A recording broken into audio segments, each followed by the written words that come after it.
ഇന്ന് നമുക്ക് നല്ലൊരു ടേസ്റ്റി സ്നാക്ക് തയ്യാറാക്കാം. പ്രത്യേകിച്ചും കുട്ടികൾക്ക് ഒരുപാട് ഇഷ്ടപ്പെടുന്ന ഒരു സ്നാക്കായിരിക്കും. അതെല്ലാം നല്ല സിമ്പിളാണ് ഇത് ഉണ്ടാക്കിയെടുക്കാനായിട്ട്. നമുക്ക് ബ്രേക്ക്ഫാസ്റ്റ് ആയിട്ടൊക്കെ കഴിക്കാൻ പറ്റും, സ്നാക്കായിട്ടും കഴിക്കാം. അപ്പോൾ നമുക്ക് ഇതെങ്ങനെയാണ് തയ്യാറാക്കുന്നത് നോക്കാം. ആദ്യം നമുക്ക് മൈദയാണ് വേണ്ടത്. അപ്പോൾ ഞാനിപ്പോൾ 1/2 കപ്പ് മൈദയാണ് എടുത്തിരിക്കുന്നത്. നിങ്ങൾക്ക് വേണമെങ്കിൽ 1 കപ്പ് മൈദയും വേണമെങ്കിൽ എടുക്കാം. പിന്നെ നമുക്ക് ഒരു 1/4 ടീസ്പൂണോളം ബേക്കിംഗ് പൗഡർ വേണം. ബേക്കിംഗ് പൗഡർ ഇല്ലെങ്കിലും കുഴപ്പമില്ല, ഉണ്ടെങ്കിൽ ചേർക്കാം. കുറച്ച് ഉപ്പും കൂടി ചേർക്കാം. അപ്പോൾ നിങ്ങൾക്കിത് ഗോതമ്പൊടി വെച്ചിട്ടും ചെയ്യാം, പക്ഷേ കൂടുതൽ ടേസ്റ്റ് മൈദ വെച്ച് ഉണ്ടാക്കുമ്പോഴാണ്. ഇതിലേക്ക് 1 ടീസ്പൂൺ ഓയിലും അതുപോലെ തന്നെ കുറച്ച് വെള്ളം കൂടി ചേർത്ത് ചപ്പാത്തിക്കൊക്കെ കുഴയ്ക്കുന്ന രീതിയിൽ കുഴച്ചെടുക്കാം. അപ്പോൾ നമ്മളിത് കുഴച്ചെടുത്തു. ഇനി നമുക്കിതൊന്ന് റെസ്റ്റ് ചെയ്യാൻ വയ്ക്കാം. ഒരു 5 മിനിറ്റ് വെച്ചാൽ മതി. അപ്പോൾ ഇത് റെസ്റ്റ് ചെയ്യുന്ന സമയം കൊണ്ട് നമുക്കിതിന് വേണ്ട ഒരു ഫില്ലിങ് തയ്യാറാക്കണം. ഞാനിപ്പോൾ ഒരു പാനിലേക്ക് 1 ടേബിൾ സ്പൂൺ എണ്ണ വെച്ചിട്ടുണ്ട്. ഇതിലോട്ട് ഒരു 4 വറ്റൽമുളക് ചേർക്കാം. അധികം എരിവില്ലാത്ത മുളകാണിത്. അപ്പോൾ ഇത് ജസ്റ്റ് ഒന്ന് ഫ്രൈ ചെയ്തെടുക്കാം. നന്നായിട്ടൊന്ന് മൊരിഞ്ഞ് കിട്ടണം. ഇപ്പോൾ ലോ ഫ്ലെയിമിലിട്ട് ചെയ്താൽ മതി, ഒരുപാടങ്ങ് കരിഞ്ഞു പോകാതെ നോക്കണം. ഇതിപ്പോൾ ആയിട്ടുണ്ട്. നമുക്കൊരു പ്ലേറ്റിലേക്ക് മാറ്റാം. ഇനി നമുക്ക് ഒരു സവാള, വലിയൊരു സവാളയാണ്, അതും കട്ട് ചെയ്ത് നമുക്കൊന്ന് വഴറ്റിയെടുക്കണം. ഒരുപാടങ്ങ് വഴറ്റേണ്ട ആവശ്യമില്ല, ഒരു പകുതി വേവായാൽ മതി. അപ്പോൾ നമ്മുടെ സവാളയും ഇവിടെ വഴണ്ട് വന്നിട്ടുണ്ട്. ഇതും നമുക്കൊരു പ്ലേറ്റിലേക്ക് മാറ്റാം.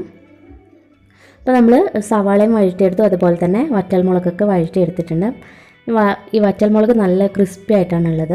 ഇനി നമുക്കിത് കൈവച്ച് നന്നായിട്ടൊന്ന് ഞരടിയെടുക്കണം.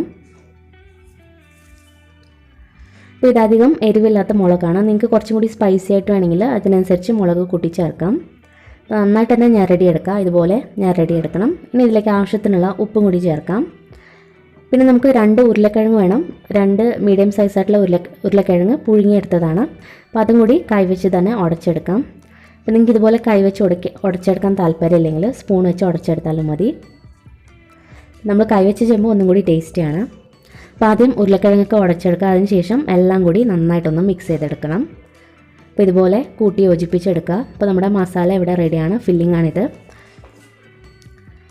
അപ്പോൾ നമ്മുടെ ഈ മാവ് ഏകദേശം ഒരു 5 മിനിറ്റ് റെസ്റ്റ് ചെയ്യാൻ വെച്ചിട്ട്, അപ്പോൾ ഇത് നമുക്കിനി നമ്മൾ ചപ്പാത്തിക്കൊക്കെ ഷേപ്പ് ചെയ്യുന്ന പോലെ തന്നെ ഷേപ്പ് ചെയ്തെടുക്കാം. അപ്പോൾ ഇതുപോലെ നമുക്കൊന്ന് പരത്തിയെടുക്കണം. അപ്പോൾ ചപ്പാത്തിക്ക് എടുക്കുന്ന അതേ വലുപ്പത്തിൽ തന്നെ മാവ് എടുത്തിട്ട് നമുക്കൊന്ന് പരത്തിയെടുക്കാം. അപ്പോൾ ഓരോന്നും ഇതേ രീതിയിൽ തന്നെ പരത്തിയെടുത്ത് റെഡിയാക്കി വെക്കുക. അപ്പോൾ നമ്മളിതെല്ലാം പരത്തിയെടുത്തിട്ടുണ്ട്. ഇത് ജസ്റ്റ് ഒന്ന് ചൂടാക്കി എടുക്കണം. അപ്പോൾ നമ്മുടെ ഈ തവ നന്നായിട്ട് ചൂടായിട്ടുണ്ട്. ഇത് ഒരുപാടങ്ങ് കുക്ക് ചെയ്യേണ്ട ആവശ്യമില്ല. 2 സൈഡും ഒന്ന് ഒരു പകുതി വേവായി കിട്ടിയാൽ മതി. ഒന്ന് ചൂടായതിന് ശേഷം നമുക്ക് പതുക്കെ ഒന്ന് തിരിച്ചിട്ട് കൊടുക്കാം. ഇത്രയും വേണ്ടു, ഒരുപാടങ്ങ് കുക്ക് ചെയ്യേണ്ട ആവശ്യമില്ല.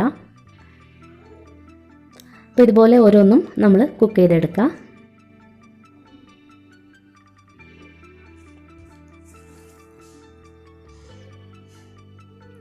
അപ്പോൾ നമ്മളിത് ഓരോന്നും ഇതുപോലെ റെഡിയാക്കി എടുത്തിട്ടുണ്ട്. ഇനി നമുക്ക് ആദ്യം നമ്മൾ തയ്യാറാക്കി വെച്ചിരിക്കുന്ന ഒരു ചപ്പാത്തി എടുക്കാം. ഇനി ഇതിലേക്ക് നമുക്ക് കുറച്ച് ടൊമാറ്റോ സോസ് ചേർക്കാം. സോസ് ചേർത്താൽ നല്ലതാട്ടോ. നിങ്ങളുടെ കയ്യിൽ സോസ് ഇല്ലെങ്കിൽ കുഴപ്പമൊന്നുമില്ല. ചില്ലി സോസ് ആയാലും ചേർക്കാം, ടൊമാറ്റോ സോസ് ആയാലും ചേർക്കാം, ഏതാണോ ഉള്ളത് ചേർക്കാം. പിന്നെ കുറച്ച് ചീസും കൂടി ചേർക്കുന്നുണ്ട്. ചീസ് ഗ്രേറ്റ് ചെയ്ത് എടുത്തതാണ്. അപ്പോൾ നിങ്ങളുടെ കയ്യിൽ സ്ലൈസ് ആയിട്ടുള്ള ചീസാണുള്ളതെങ്കിൽ അത് ചെറുതായിട്ട് കട്ട് ചെയ്ത് ചേർത്താലും മതി. ചീസ് ഇല്ലാതെയും ഉണ്ടാക്കാം, പക്ഷേ ചീസ് ചേർത്താൽ കുറച്ചും കൂടി ടേസ്റ്റിയാണ്. ഇനി ഇതിൻ്റെ മുകളിലായിട്ട് നമ്മൾ തയ്യാറാക്കി വെച്ചിരിക്കുന്ന മസാല നമുക്ക് വെച്ച് കൊടുക്കാം. അപ്പോൾ ഈ മസാല വെച്ചതിന് ശേഷം ഇതിൻ്റെ മുകളിലായിട്ട് വീണ്ടും കുറച്ച് ചീസ് വിതറി കൊടുക്കാം. ഇനി നമുക്കിത് ഫോൾഡ് ചെയ്തെടുക്കണം. ഈ ഒരു സൈഡാണ് നമ്മൾ ഈ മസാല വെച്ചിരിക്കുന്നത്. അപ്പോൾ ഈ സൈഡ് ഇതുപോലെ ഒന്ന് കവർ ചെയ്ത് കൊടുത്താൽ മതി. ഇതൊന്ന് പ്രസ് ചെയ്ത് കൊടുക്കുക. പിന്നെ നമ്മളിത് വീണ്ടും ഒന്ന് കുക്ക് ചെയ്യുന്നുണ്ട്. ആ സമയത്ത് ചീസൊക്കെ നന്നായിട്ട് മെൽറ്റായി ഇത് നന്നായിട്ട് ഒട്ടിപ്പിടിച്ചിരിക്കും. അപ്പോൾ ഇതുപോലെ വേണം നമ്മളിത് റെഡിയാക്കി എടുക്കാനായിട്ട്. അപ്പോൾ ബാക്കിയുള്ളതും ഇതേ രീതിയിൽ തന്നെ നമുക്ക് ഉണ്ടാക്കിയെടുക്കാം. ആദ്യം നമ്മൾ സോസ് ഇട്ട് നന്നായിട്ടൊന്ന് സ്പ്രെഡ് ചെയ്യുക. അതിന് ശേഷം നമുക്ക് ചീസ് വിതറി കൊടുക്കാം. പിന്നെ നമ്മുടെ ഉരുളക്കിഴങ്ങ് ഫില്ലിങ് വെച്ച് വീണ്ടും ഒന്ന് കവർ ചെയ്തെടുക്കാം. അപ്പോൾ ഇതുപോലെ എല്ലാം റെഡിയാക്കി വെക്കണം. നമ്മുടെ ഓരോ റാപ്പും നന്നായിട്ട് തന്നെ കവർ ചെയ്ത് റെഡിയാക്കി വെച്ചിട്ടുണ്ട്. ഇനി നമുക്കിത് നന്നായിട്ട് തന്നെ കുക്ക് ചെയ്തെടുക്കണം. അപ്പോൾ നമുക്കൊരു പാനിലേക്ക് കുറച്ച് ഓയിൽ നന്നായിട്ട് തന്നെ ഒഴിച്ചു കൊടുക്കാം. അതിലേക്ക് നമ്മൾ തയ്യാറാക്കി വെച്ചിരിക്കുന്ന ഈ ഒരു റാപ്പ് വെച്ച് മീഡിയം ഫ്ലെയിമിലിട്ടിട്ട് കുക്ക് ചെയ്തെടുക്കണം. അപ്പോൾ മീഡിയം ഫ്ലെയിമിൽ വെക്കുമ്പോൾ ഈ നമ്മൾ ചേർത്തിരിക്കുന്ന ചീസൊക്കെ നന്നായിട്ട് മെൽറ്റായി കിട്ടും.